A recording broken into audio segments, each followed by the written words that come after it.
You know, I was told, somebody mentioned earlier to me that there are at least 4 different stalls here that have something to do with Palestine. And yet Americans are so ill-informed about Palestine and Israel. A lot of people don't realize that Americans give Israel $10 million every single day. Every single day, $10 million. Out of its taxpayers' money. This is foreign aid. Israel is a fully developed country that doesn't need foreign aid. Yet Americans give Israel $10 million every single day. There was an item in the news a couple of weeks ago that America committed to give three African countries $40 million over 3 years. $40 million to 3 African countries, which, as we know, African countries are not developed, over 3 years. Israel gets $40 million every 4 days. So no one is on the fence. No one in this country is neutral unless we take an active stance. Unless we are really progressives and take an active stance on this issue, we are on the side of Israel, which means we're complicit with horrifying crimes. So it's important for Americans to get informed. It's important to be informed. Maybe you agree with, maybe you think it's okay to give $10 million of our money to Israel every single day. But you're not going to know unless you get informed. And the level of ignorance in this country on this issue is shocking. Like I said, particularly since so much money is given to Israel, go to one side of this conflict, of the Israeli-Palestinian question. So as progressives, we have to take a stance. We have to investigate, we have to learn, and then we have to take a stance. And we have to understand that on certain issues, it's okay to be polarized. I have a friend that says, I oppose racism. What is your point of view? The issue of Palestine is an issue that polarizes, and it should polarize. On the issue of racism, on the issue of oppression, on the issues of injustice, we need to be polarized. We need to take a stand. Or else, we are complicit with the crimes of the oppressor. We are complicit with the crimes of the occupier. I often like to ask people, are Israel and Palestine 2 different countries? Are Israel and Palestine 2 different states? And a lot of people don't know the answer. And it's confusing. It's very confusing, first of all, because we hear Israel, Palestine, and we hear people that have been there say, I've been to Israel and I've been to Palestine. And we've heard that several European countries have recognized the state of Palestine. And even the Palestinian flag is now being flown in front of the UN for the first time. Yeah. Mabruk. So it's confusing, but I have to say, I was born and raised in Jerusalem. I'm an Israeli, of course. I travel, I go there a lot. I'm there a lot. I travel up and down the country. I haven't seen this place called Palestine. The Palestinian state. What are its boundaries? Who are the citizens? What is the capital city of Palestine? I haven't seen it. I haven't seen any boundaries. I haven't seen any sense that there is a state of Palestine. I've seen Palestinians.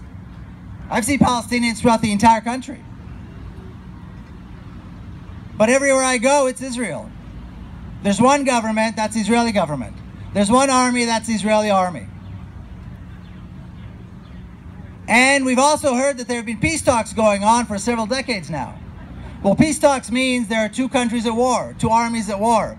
Well, where is this Palestinian army? I haven't seen it. Where are these 2 countries that are at war? And when we look at the map, we see one country. Some call it Israel, some call it Palestine, but it's the same country. And people also wonder, why is it that these peace talks are not working out? What's wrong with these people? Decades and decades go by, and they can't make peace. They just can't get along. What's wrong with them? Well, peace is not the issue, and peace talks is not the direction to go, because it's not a war. It's not a war of two countries. It's not a war of two armies.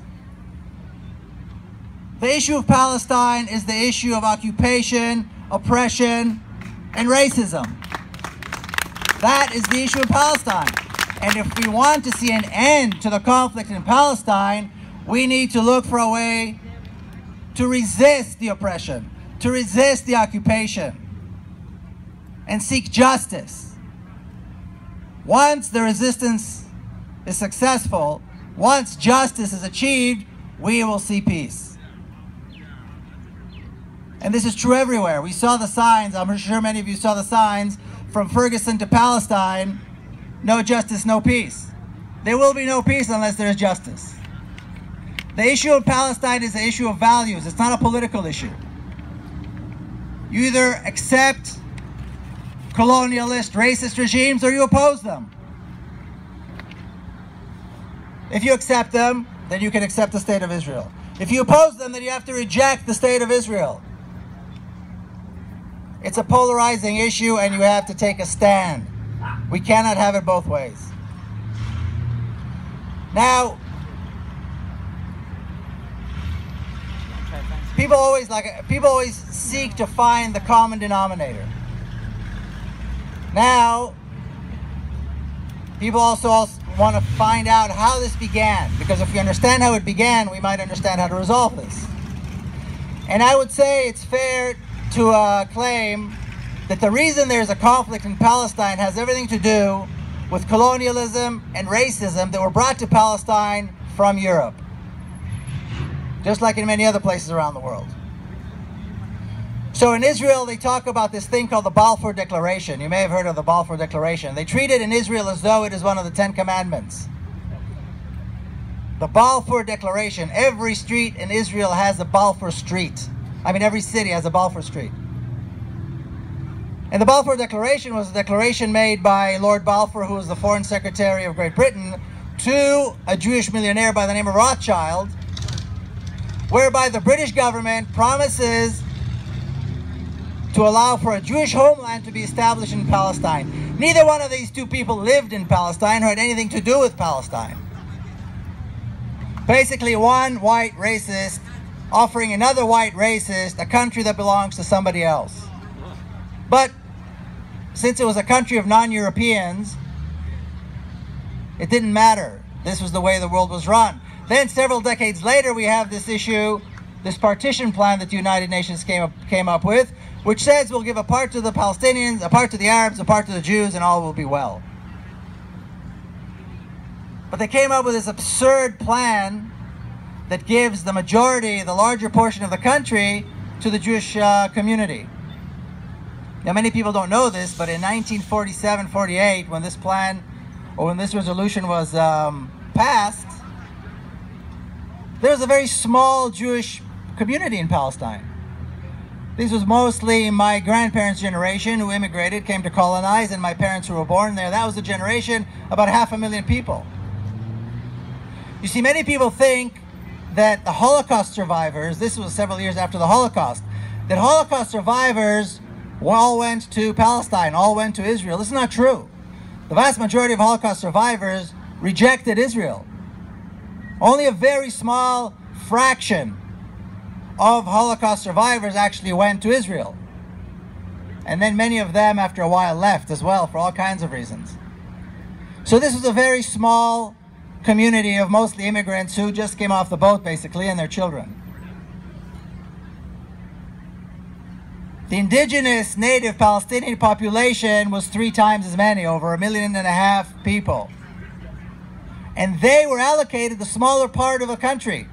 So when the United Nations partitioned the land, they gave the larger portion to a small community of Jews and left a small portion for the local native Arab population. And you have to wonder, did anybody really think this was going to work? I mean, they must have been either drunk or stupid or both. And of course, it didn't work. Now, here's something that's very important to understand, and this is why you have to pick sides. You have to pick sides on the issue of Palestine. There is no way to bridge it. Because from that moment on, we have two narratives that emerge. And those two narratives are the two main pillars of this issue. You have the Palestinian narrative of what happened in 1948. You've got the Israeli narrative, or the Zionist narrative of what happened in 1948. And they are diametrically opposed.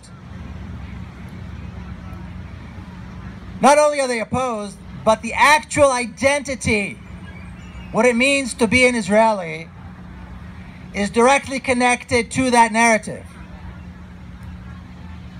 And Israelis will defend this narrative with everything they've got. The narrative is the holy grail of Israel.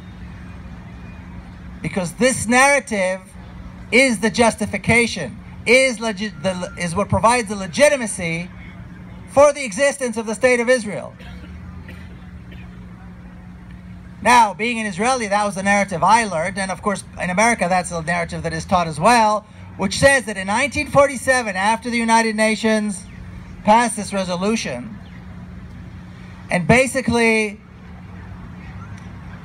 reaffirmed the right of Jews to return to their historic homeland and create the State of Israel,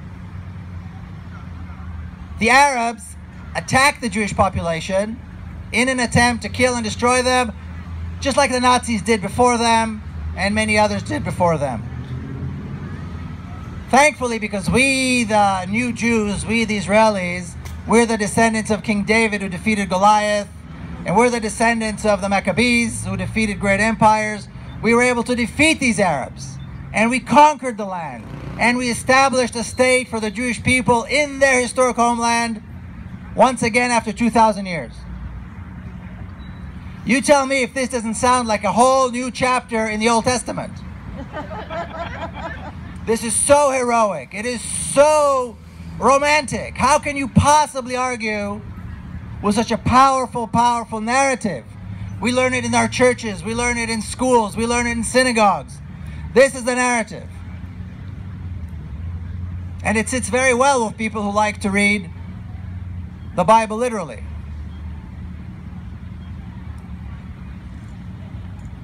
On the other side, we have a story that describes ethnic cleansing and terrorism. Now, how do you bridge this gap? Heroism and revival of the Jewish people, ethnic cleansing and terrorism. That is why you have to be informed, because you have to pick a side. Now, what's interesting is this. About 20 years ago, several Israeli historians, Ilan Pape, that was the main one, you may have heard of him, started looking into the Israeli narrative, and they found some holes in this narrative. And one of the more interesting holes that they found was this. At the end of 1947, or by the end of 1947, the Jewish community in Palestine was able to develop a very strong armed militia, a fighting force of close to 40,000 well-trained men. My father was an officer in that militia. But there was no equivalent on the Palestinian side. In fact, there's never been an organized armed force, a serious armed force. There have been guerrilla here and there, but there's never been a serious organized Palestinian armed force. So if this is true, who are these Arabs that attack the Jews? And what did they attack with? 6, 7 months later, other Arab states decided to intervene in Palestine. So several other Arab armies tried to come into Palestine, but they were defeated very easily by the Israelis, by the Zionists, the Jewish militia. But at that time, there was no Palestinian armed force that could have attacked. And it turns out, it was the Israelis, it was the Jewish militia that began a well-planned, well-thought-out, and well-executed campaign of ethnic cleansing through a massive assault that can only be categorized as terrorism. 12 months, a 12-month-long terrorist attack. Actually, a little bit longer than 12 months. And during those 12 months, the majority of the Palestinian population was forced into exile. somewhere between 800,000 and a million.